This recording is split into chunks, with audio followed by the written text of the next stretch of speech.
Very good morning class 12th। तो आज जो टॉपिक हम लोग कवर अप करने वाले हैं बच्चों वो है पोटेंशियल एनर्जी फाइंड आउट करेंगे हम लोग डायपोल की। और वो डायपोल कहाँ रखा गया होगा? डायपोल रखा गया होगा यूनिफॉर्म इलेक्ट्रिक फील्ड के अंदर। Is that clear? जैसे कि टॉपिक का नाम है, देखिए potential energy of a dipole placed in a uniform electric field. यानी ये कि एक डायपोल होगा और वो डायपोल किसी यूनिफॉर्म इलेक्ट्रिक फील्ड के अंदर रखा गया होगा और तब आप उसकी पोटेंशियल एनर्जी फाइंड आउट करोगे। Is that clear?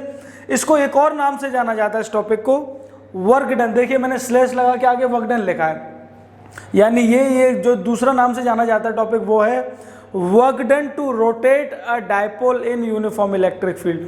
तो आप दोनों नाम से समझ जाना कि अगर वर्क डन कैलकुलेट करवाने की बात कर रहा है या फिर पोटेंशियल एनर्जी कैलकुलेट कराने की बात कर रहा है तो सेम डेरिवेशन आपको परफॉर्म करके आना होगा। ठीक है, चलिए तो पोटेंशियल एनर्जी की अगर हम बात करें तो सबसे पहले आपको पोटेंशियल एनर्जी क्लियर होगी। आई थिंक आप क्लास 12th में हो बच्चों, तो पोटेंशियल एनर्जी ज़्यादा समझाने की ज़रूरत है नहीं आपको। पोटेंशियल एनर्जी एक ऐसी एनर्जी होती है जो किसी भी बॉडी के पास अपनी पोजीशन या फिर कन्फिगरेशन की वजह से आती है। क्लियर है ना? जैसे कि ये मार्कर है, अगर ये मार्कर अभी इस मान के चलो ये जो मेरा हाथ है ये बेस है और इस बेस पे ये मार्कर पड़ा हुआ है। अभी इस मार्कर की पोजीशन में मैं कुछ चेंज करूं, कुछ हाइट पे इसे अचीव कराऊं, तो इट मीन्स इसके पास एक एनर्जी होगी और वो एनर्जी कौन सी होगी? Potential energy. तो आप ये चीज़ लिख लीजिए, पोटेंशियल मैं लिख देता हूं, चलो। Potential energy is the energy, दिख रही ना चीज़? ठीक है। Potential energy is the energy due to its position और कन्फिगरेशन। ठीक है, अपनी पोजीशन और कन्फिगरेशन की वजह से जो एनर्जी होती है उससे बोला जाता है पोटेंशियल एनर्जी। और पोटेंशियल एनर्जी की एक और खासियत क्या होती है?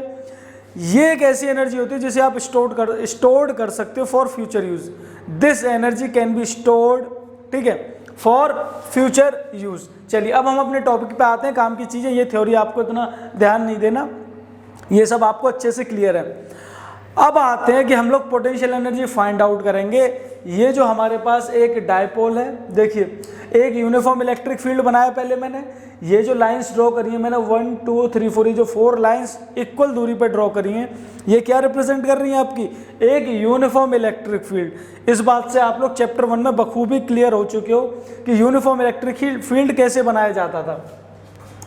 अब उस यूनिफॉर्म इलेक्ट्रिक फील्ड में एक डायपोल रखा, देखिए -q + q। डायपोल क्लियर था आपको? अब ये डायपोल की जो इनिशियल ओरिएंटेशन है वो ये कुछ इस तरीके से रखा गया है। इट मींस ये कि ये यूनिफॉर्म इलेक्ट्रिक फील्ड के साथ θ1 एंगल बना रहा है। ये जो मैंने डॉटेड लाइन है ना, ये भी एक इलेक्ट्रिक फील्ड की ही पोजीशन शो करके दिखाई है। आप इसे यहाँ भी बना सकते थे θ1 एंगल, ठीक है।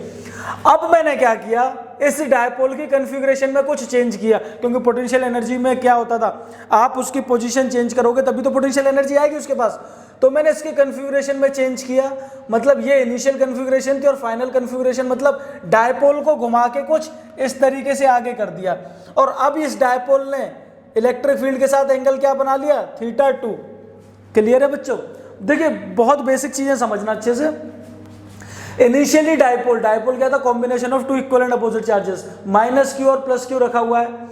ये इनिशियली θ1 एंगल बना रहा है। आपने इसकी पोजीशन में कुछ चेंज किया या फिर मैं उसकी कन्फिगरेशन में चेंज किया, कुछ हाइट पे और लेके गए, यानी एंगल चेंज हो गया θ2। और जैसे ही आपने हाइट पे लेके गए, इट मींस क्या होगा? इसके अंदर एक एनर्जी स्टोर हो जाएगी। कौन सी एनर्जी? Potential energy. और वो पोटेंशियल एनर्जी कैसे स्टोर हुई? आपने इस डायपोल पे कुछ वर्क डन परफॉर्म किया,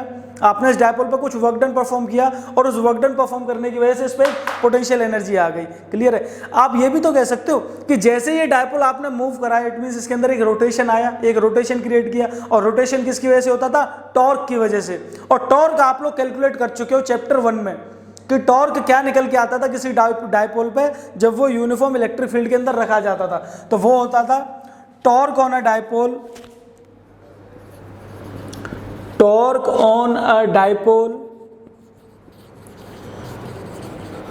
placed in uniform electric field.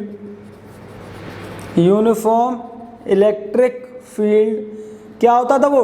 Tau equals to P E sine theta, इसे इक्वेशन नंबर 1 मान लो। ये आप लोग चैप्टर 1 में कैलकुलेट करके आए हो कि किसी भी डायपोल पर यूनिफॉर्म इलेक्ट्रिक फील्ड के अंदर ये टॉर्क निकल के आता था, tau equals to P E sine theta. अब आपने इस डायपोल पे एक छोटा सा वर्क डन कराया, स्मॉल वर्क डन, तो क्या मैं उस स्मॉल वर्क डन को कुछ ऐसे लिख सकता हूं, स्मॉल वर्क डन, विजिबल तो है यार बोर्ड पे, ज्यादा छोटी तो नहीं लिख रही चीजें, चलो मैं थोड़ा सा बड़ा लिखता हूं,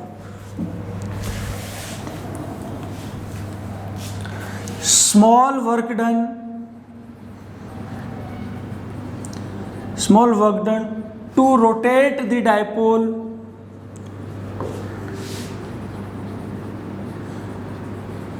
बाई डी थीटा, यानी उसके एंगल में आपने कुछ चेंज किया और वो एंगल में चेंज कितना है, हमने मान लिया छोटा सा चेंज है, और वो छोटा सा चेंज क्या हो गया, डी थीटा। तो स्मॉल वर्क डन आपका किसके बराबर हो जाएगा, टाउ डी थीटा के बराबर नहीं हो जाएगा। अरे हाँ या ना, क्लियर हुई ये बात, नहीं हुई? देखो यार समझो चीजें ये कैसे आई भाई। वर्क डन आपने किया इस डायपोल को थोड़ा सा मूव कराने में, इस डायपोल को थोड़ा सा मूव कराने में, और डायपोल जब मूव करता है तो किसकी वजह से मूव करता है, टॉर्क की वजह से। तो यानी आप ये भी तो कह सकते हो कि चेंज इन टॉर्क वही वर्क डन के बराबर होगा। चेंज इन टॉर्क किसके बराबर होगा आपका, वर्क डन के बराबर। तो डी डब्ल्यू की वैल्यू आ जाएगी आपकी P E sine theta d theta, इसे इक्वेशन नंबर 2 मान लीजिए। अब ये आपका स्मॉल वर्क डन आया है, आपको कंप्लीट वर्क डन निकालने के लिए क्या करना होगा, इसको integrate. For complete work done integrate equation 2 को इंटीग्रेट कर देंगे, यानी ये कि डी डब्ल्यू और P E sine theta d theta. Limit क्या लगेगी बताओ बच्चों, लिमिट क्या लगने वाली है, लिमिट लगेगी इनिशियली जो एंगल था और जो फाइनली एंगल पहुंचा है। यार लिमिट, यार देखो बहुत बच्चों को ना अभी ये क्लियर नहीं है लिमिट किस चीज को देख के लगाते हैं। तो लिमिट ये जो लास्ट में जो डी के साथ होता है ना, वो लिमिट लगती है।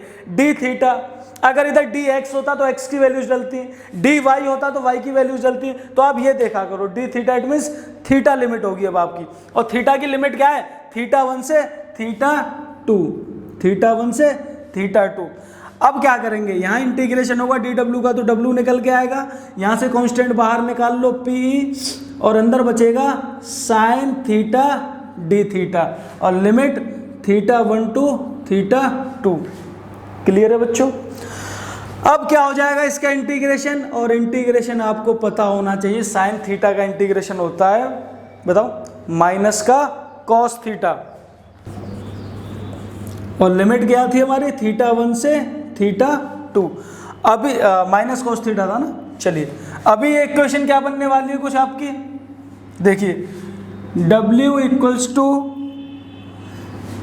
ये माइनस में बाहर ले लूं, देखो माइनस कॉस थीटा में बाहर ले लूंगा तो क्या हो जाएगा, माइनस पीई, और अंदर बचेगा कॉस थीटा, लिमिट थीटा 1 से theta 2। Upper limit minus lower limit करते थे हम लोग, तो W की वैल्यू क्या आ जाएगी, minus PE cos theta 2 minus cos theta 1। अब देखो यार एक चीज यहां पर, ये माइनस बाहर है, अगर मैं माइनस पूरे में अंदर मल्टीप्लाई करूं तो क्या हो जाएगा, ये माइनस का कॉस थीटा बन जाएगा, और माइनस माइनस ये प्लस का कॉस थीटा 1 बन जाएगा। तो इसे कुछ ऐसे भी तो लिख सकते हो आप, पीई ये माइनस का cos theta 2 plus cos theta 1। अरे हाँ या ना, ये बन जाएगी ना इक्वेशन। और अब देखो इक्वेशन अच्छी लगे इसलिए cos थीटा 1 को आगे ले लेता हूं, तो W क्या निकल के आ गया फाइनली आपका, PE cos theta 1 minus cos theta 2। और ये वर्क डन ही किसके बराबर था मेरे प्यारे बच्चों, पोटेंशियल एनर्जी के बराबर, और पोटेंशियल एनर्जी को हम लोग U से रिप्रेजेंट करते हैं। तो U की वैल्यू निकल के आई आपकी PE cos theta 1 minus cos theta 2। अभी डेरिवेशन कंप्लीट नहीं हुआ है, पहले से ही बता दूं, इतना खुश होने की जरूरत नहीं है। अब ये आपका जनरल फॉर्मूला निकल के आया, ये क्या निकल के आ गया बच्चों, आपका एक जनरल फॉर्मूला। अब यहां से ये बात देखो, अब इसमें ये भी तो केस बन सकता है कि मान लो आपने इनिशियली डायपोल को कुछ इस तरीके से रखा था, हो सकता है डायपोल इनिशियली ऐसे रखा हो, यानी ये कि यूनिफॉर्म इलेक्ट्रिक फील्ड की डायरेक्शन में, इलेक्ट्रिक फील्ड की डायरेक्शन में मतलब θ1 क्या हो जाए 0, ये भी तो हो सकता है। और एक केस ये भी हो सकता है कि डायपोल ऐसे रखा हो 90 डिग्री एंगल बना के, तो दोनों केसेस करेंगे और दोनों के कुछ स्पेशल केसेस निकल के आएंगे। देखिए यार, अगर फॉर्मेलिटी करनी हो तो यहाँ तक आपका डेरिवेशन खत्म हो गया, लेकिन बोर्ड के पर्पज से अगर आप तैयारी कर रहे हो तो अभी डेरिवेशन खत्म नहीं हुआ अभी आपका। अब मैं यहाँ से ये वाला पोर्शन रब कर रहा हूँ, ये जनरल फॉर्मूला में लिखा रहने दूंगा, ठीक है, यहाँ तक नोट कर लो आप लोग। तो देखो पोटेंशियल एनर्जी निकल के आई Pe cos θ1 माइनस cos θ2। अच्छा, इनिशियली ये भी तो हो सकता है कि जैसे ये मेरा यूनिफॉर्म इलेक्ट्रिक फील्ड था, मैं मान लेता हूँ कि डायपोल मेरा ऐसे रखा हुआ है, इनिशियली डायपोल मेरा कुछ इस तरीके से रखा गया, इस तरीके से रखा गया, इट मीन्स θ1, ये θ1 ही तो था, यानी θ1 की वैल्यू क्या हो जाए 0 डिग्री और θ2 कुछ भी हो जाए, कुछ भी मतलब θ2 की वैल्यू हो जाए θ2 की वैल्यू क्या हो जाए थीटा। तो आपका क्या निकल के आ जाएगा formula, U equals to Pe cos 0 minus cos theta, और cos 0 की वैल्यू क्या होती है बच्चों 1, cos 0 होती है हमारी 1, तो U की वैल्यू आ गई Pe 1 माइनस cos थीटा। ये कब निकल के आया है, ये मेरा केस निकल के आया जब इनिशियली मैंने माना है कि मेरा जो थीटा है, इट मीन्स मैंने माना है इनिशियली डायपोल मेरा यूनिफॉर्म इलेक्ट्रिक फील्ड की डायरेक्शन में रखा गया है कुछ इस तरीके से। अब धीरे धीरे मैं इसकी पोजीशन चेंज करूंगा, मान के अब मैं इसके अंदर स्पेशल केसेस निकालूंगा। अब इसके स्पेशल केस क्या निकल के आएंगे, स्पेशल केस ये निकल के आएगा, स्पेशल केस पहला क्या निकल के आता है बच्चों कि अब देखो थीटा की वैल्यू में चेंज करोगे अब आप कि थीटा आपका हो जाए 90 डिग्री, यानी ये कि जो आप चेंज कर रहे हो ना इसकी ओरिएंटेशन, आपने डायपोल इस तरीके से कर दिया, तब आपका पोटेंशियल क्या निकल के आएगा, फिर आपने डायपोल को ऐसे कर दिया, फिर ऐसे कर दिया, फिर इस तरीके से। अब आप डिफरेंट केसेस कैलकुलेट करोगे, तो अगर थीटा की वैल्यू क्या हो जाती है अब 90 डिग्री, तो यू की वैल्यू क्या हो जाएगी Pe 1 माइनस cos 90, और cos 90 क्या होता है बच्चों 0, cos 90 क्या होता है 0, तो u की वैल्यू क्या आ गई बच्चों Pe 1 minus 0, it means u आया आपका Pe के बराबर। देखिए ऑब्जेक्टिव बन जाते हैं यार ऐसे क्वेश्चंस, ऑब्जेक्टिव बन जाते हैं आपके इस तरीके के क्वेश्चन। मैं फिर बता रहा हूँ कि क्वेश्चन हो जाएगा, बता देगा कि एक डायपोल है, इनिशियली जो है उसकी पोजीशन है along the uniform electric field, उसके बाद उसके ओरिएंटेशन में चेंज कर दिया जाता है 90 डिग्री। कैलकुलेट करो पोटेंशियल एनर्जी क्या होगी। अब जिन बच्चों के बेसिक कॉन्सेप्ट्स क्लियर होंगे वो तो समझ जाएंगे कि क्वेश्चन कहाँ से, और जो सिर्फ डेरिवेशन रट के गए हैं वो अटक जाएंगे। चलिए, अभी मतलब ये था कि डायपोल की पोजीशन आपने क्या कर दी 90 डिग्री, अगर 90 की जगह क्या हो जाए 180 डिग्री, 90 की जगह क्या हो जाए 180 डिग्री, तो आप करके देखो। चलो, मैंने बोल दिया कि अगर थीटा की वैल्यू क्या हो जाए, ये स्पेशल केस फर्स्ट था, स्पेशल केस फर्स्ट, और स्पेशल केस अब सेकंड ये कि अगर थीटा की वैल्यू हो जाए आपकी 180 डिग्री, थीटा की वैल्यू क्या हो जाए आपकी 180 डिग्री, और ये फॉर्मूला क्या बन जाएगा अब आपका u equals to Pe 1 minus cos 180, और cos 180 की वैल्यू क्या होती है, cos 180 की वैल्यू होती है बच्चों cos 180 माइनस 1 के बराबर होता है, तो u क्या हो जाएगा Pe 1 माइनस, और इसकी भी वैल्यू क्या -1, यानी u आ गया आपका Pe और ये अंदर 2Pe। इट मीन्स ये कि तब आपकी पोटेंशियल एनर्जी ये निकल के आएगी। अच्छा, ये आपकी मैक्सिमम होगी या मिनिमम होगी, ये पोटेंशियल एनर्जी आपकी मैक्सिमम होगी या मिनिमम, मैक्सिमम होगी। ठीक है, चलिए अब स्पेशल केस 3 बना लेते हैं। चलिए इसे नोट कर लो तब तक।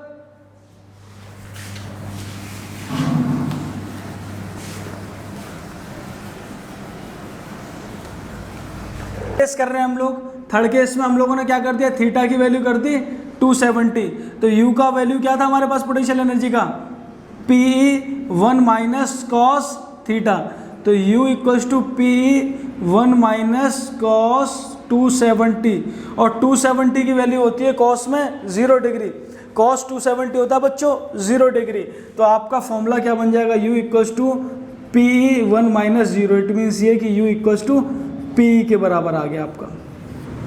ठीक है, लास्ट केस हमारा बनता है फोर्थ केस कि अगर थीटा हमारा हो जाए 360 डिग्री, 360 का मतलब ये कि डायपोल इनिशियली ऐसे रखा गया है और वापस इसे घुमा के आप इसी तरीके से लेके आ जाओ, तो फॉर्मूला क्या बनता है, u equals to PE1 minus cos theta. Cos theta की जगह क्या हो जाएगा बच्चों 360, और कॉस 360 होता है हमारा 1, कॉस 360 क्या होता है बच्चों 1, तो u की वैल्यू हमारी निकल के आती है P इक्वल्स टू 1 माइनस 1, तो u आ गया 0।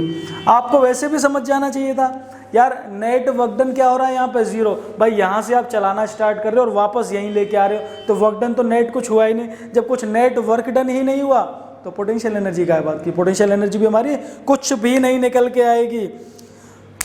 डेरिवेशन खत्म, अभी नहीं हुआ। अब देखो, मैंने बताया था कि बोर्ड के पर्पज से आप इस टॉपिक को कर रहे हो तो थोड़ा सा बड़ा टॉपिक है। याद करो हमने क्या किया था, हमने ये किया था, देखो अब मैं रब कर देता हूं इसे, नहीं अभी नहीं करता, ये तो जनरल फॉर्मूला है। मैंने बताया था जनरल फॉर्मूले में से भी 2 फॉर्मूले निकल के आएंगे। क्या, ये हमारा यूनिफॉर्म इलेक्ट्रिक फील्ड हमने बनाया था। मैंने बताया था कि एक बार तो इनिशियली मैं डायपोल को ऐसे रख के लूंगा, ऐसे रखा था जब इट मीन्स कि इनिशियल θ1 क्या हो गया था 0, θ1 0 हो गया तो मेरा ये फॉर्मूला निकल के आया था u equals to PE1 minus cos theta. फिर मैंने आपको क्या बताया था कि अब मैं डायपोल की इनिशियल पोजीशन ये मानूंगा कि यूनिफॉर्म इलेक्ट्रिक फील्ड के साथ डायपोल कितना एंगल बना रहा है 90 डिग्री, ये इनिशियल पोजीशन है। बात समझना, कुछ बच्चे सोच रहे होंगे सर ये वाला केस किया तो हमने, बच्चों वो केस हमने स्पेशल केस में निकाला है। मतलब कैसे कि इनिशियली मैंने डायपोल ऐसे माना था, उसके बाद मैं उसे ऐसे लेके गया था, अब मैं शुरू में ही डायपोल को कुछ इस तरीके से मान रहा हूं। आई बात समझ में? तो यानी ये कि अब अगर θ1 क्या हो जाए हमारा 90 डिग्री, θ1 हमारा इस बार क्या हो जाए 90 डिग्री। चलो इसे नोट कर लो जल्दी से यहां तक आप लोग। अब देखो जनरल फॉर्मूला ये था हमारे पास u equals to PE cos θ1 minus cos θ2, ये जनरल फॉर्मूला निकल के आया था। अब इनिशियली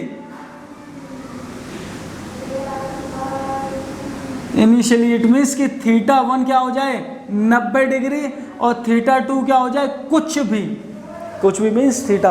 तो ये क्वेश्चन आपका एग्जाम में ऐसे भी बन सकता है कि derive the relation for potential energy of a dipole when initially dipole is perpendicular to uniform electric field. यानी ये कि अगर आपका डायपोल यूनिफॉर्म इलेक्ट्रिक फील्ड के साथ परपेंडिकुलरली अगर रखा गया, परपेंडिकुलरली मतलब कुछ इस तरीके से मतलब θ1 पहला वाला क्या हो जाए 90 डिग्री और θ2 कुछ भी होता रहे, तो फॉर्मूला क्या बन जाएगा वो आपका u equals to PE cos theta means cos 90 minus cos θ2 की वैल्यू कुछ भी मतलब थीटा।